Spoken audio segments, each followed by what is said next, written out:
All right, drink we're about to make is called pink gin. And we're going to take a wine glass, either a white wine glass, or if you don't have a white wine glass, you can use a red wine glass. That's what I have here. And we're going to put 3 dashes of bitters in here. And we're just going to swirl it around, try to get the glass coated with the bitters as much as possible. Now we're getting a pretty cool swirl look to it.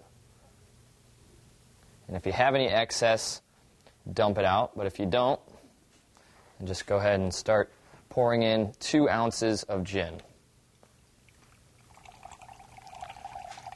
There we go. And what's nice about that is with every sip, you should get a taste of the bitters in there. And that's it. Pink gin. Bottoms up.